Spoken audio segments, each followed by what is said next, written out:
The moon's last wish, a night with the spirits. In the village of Eruwa, nestled in the valley of tall mountains and surrounded by rivers that gleamed under the moonlight, people lived in harmony with the land.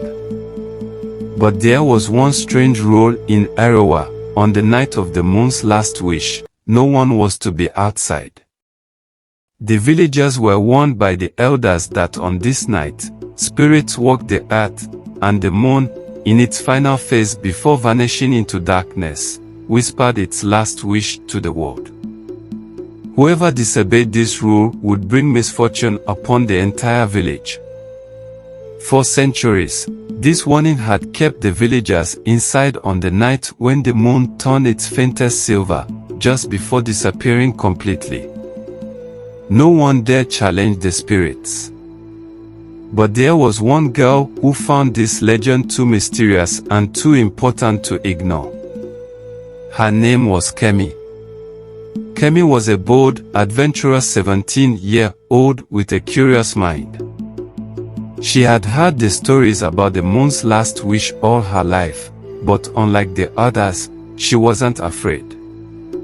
Her grandmother, Mama Iriti, had always hinted that there was more to the story than anyone knew, and Kemi was determined to uncover the truth. As the night of the moon's last wish approached, the villagers prepared by locking their doors and drawing their curtains. Even the animals seemed to sense the importance of the night, huddling quietly in their shelters. Kemi's friends tried to convince her to stay inside, but she had already made up her mind. This would be the night she discovered the mystery that had haunted the village for generations. As the sun set and the moon began its slow ascent into the sky, Kemi waited for her grandmother to fall asleep. The moment she heard Mama Iriti's gentle snores, Kemi slipped out of the hut and into the cool night air. The village was eerily silent, with not a single soul in sight. The moon was just a sliver in the sky, its light casting a pale glow over the trees and river.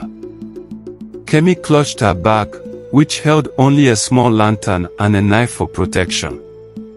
She headed towards the sacred river, where the elders said the spirits often gathered on this night. Her heart pounded with excitement and fear as she crossed the threshold into the unknown. As Kemi approached the riverbank, she heard a soft hum in the air. The sound wasn't human, it was a melody, a chorus of voices that seemed to rise from the very earth. She followed the sound, her steps light on the dew-covered grass, until she reached a large clearing where the river widened. There, she saw them, the spirits. They were not what she expected. Instead of terrifying figures, the spirits were beautiful, shimmering beings, their forms barely visible but glowing with a soft light.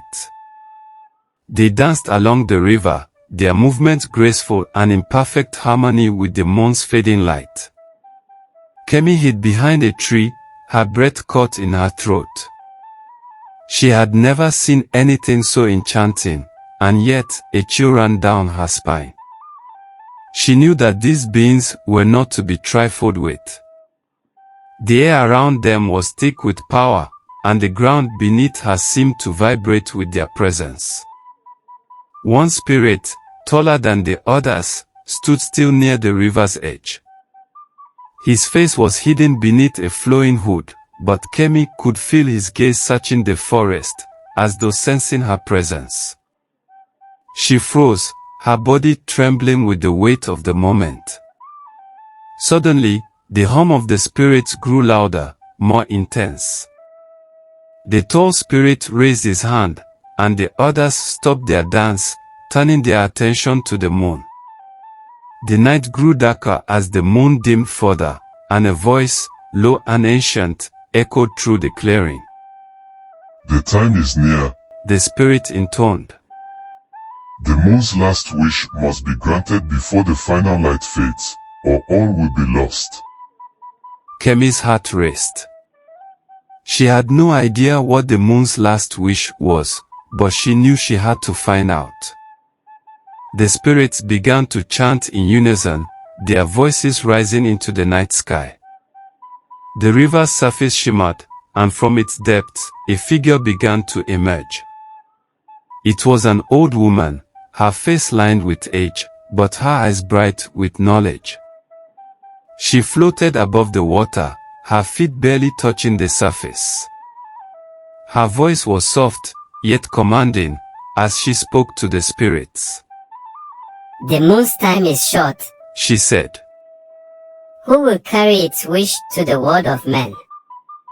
The spirits remained silent, and for a moment, everything seemed frozen. Kemi, her curiosity burning stronger than ever, felt an urge to step forward. Before she could stop herself, she emerged from a hiding place, her lantern glowing faintly in the dark. "I will," she called out, her voice shaking slightly.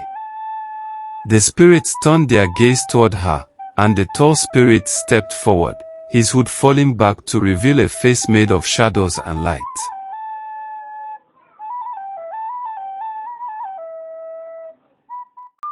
"You are brave, child," he said. "But do you understand the weight of what you are asking?" Kemi swallowed hard, but she nodded. "I have come to learn the truth." The old woman on the river smiled faintly. "Then you will carry the moon's last wish," she said. "But be warned, once you accept, you will never be the same." Without waiting for an answer, the old woman reached into the river and pulled out a small, glowing orb. It pulsed with light, like a heartbeat, and she handed it to Kemi. "The moon's wish is simple," she said. "It wishes to speak once more to the world of men before it disappears into darkness. You must carry its voice, but beware, for there are forces that seek to silence it forever."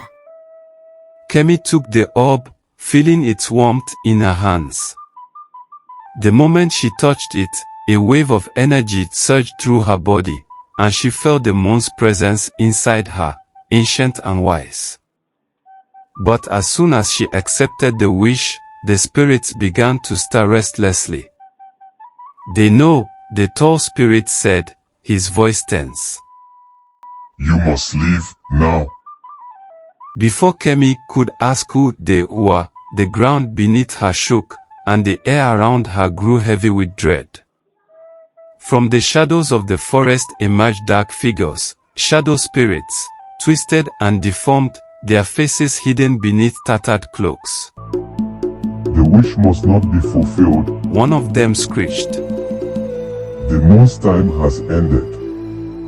The shadow spirits surged toward Kemi, their hands outstretched, but the tall spirit stepped between them, raising his staff.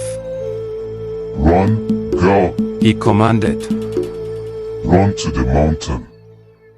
Kemi didn't need to be told twice. Clutching the orb tightly, she turned and sprinted toward the mountain, her heart pounding in her chest. The shadow spirits followed, their screeches echoing through the night. The climb to the mountain was long and treacherous. The path was steep, and the darkness made it hard to see, but Kemi pressed on, the orb glowing brighter with every step. She could feel the moon growing weaker, its light fading fast. Time was running out. Behind her, the shadow spirits were gaining ground, their howls growing louder. Kemi's legs burned with exhaustion, but she knew she couldn't stop. The mountain was the only place where the moon could speak its last wish to the world. As she neared the summit, a figure stepped out of the shadows. It was the tall spirit, his face grave. "You are almost there," he said. "But the final challenge awaits." Kemi looked past him to see a massive gate made of stone, etched with symbols she couldn't understand. Beyond the gate lay the moon's shrine, where the wish could be fulfilled. But standing guard before the gate was a creature unlike any Kemi had ever seen. It was a giant night beast, its body made of shadows and moonlight, with glowing eyes that pierced the darkness. You must face the beast, the tall spirit said. Only those worthy can enter the shrine. Kemi's hands trembled as she faced the creature. It towered over her, its breath cold as ice. But she knew she had no choice. The moon's wish depended on her. Summoning all her courage, Kemi stepped forward, holding the orb high. The beast snarled, its eyes narrowing as it charged toward her. But instead of running, Kemi stood her ground.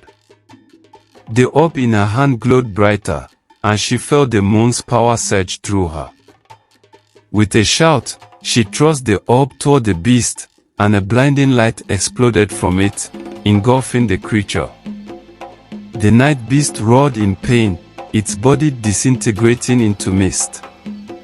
As the light faded, the gate slowly creaked open, revealing the shrine beyond. Kemi, exhausted but determined, walked through the gate and approached the shrine. In the center of the shrine was a large stone altar, and above it, the moon hung low in the sky, its light faint and flickering. She placed the orb on the altar, and the moon's voice filled the air. My time has come, it said softly. But before I fade into darkness, I leave this final wish. Let the world remember the light, even in the darkest of nights. For as long as there is memory, there is hope. As the last word was spoken, the orb shattered, and the moon's light blinked out, leaving only the stars to illuminate the night. Kemi stood in silence, the weight of the moon's wish heavy in her heart. But before she could leave, a shadow moved in the corner of her eye. From the darkness, a figure stepped forward. It was the tall spirit, his face solemn. The wish has been granted, he said. But the battle is far from over. Kemi nodded, knowing that her journey was only just beginning. The moon's last wish had been fulfilled, but the forces that sought to silence it still lurked in the shadows, waiting for their chance to strike. And so, with the moon's light in her heart and the memory of the spirits in her mind, Kemi set off down the mountain, ready to face whatever lay ahead. The night may have ended, but her adventure had only just begun. The end of Season 1.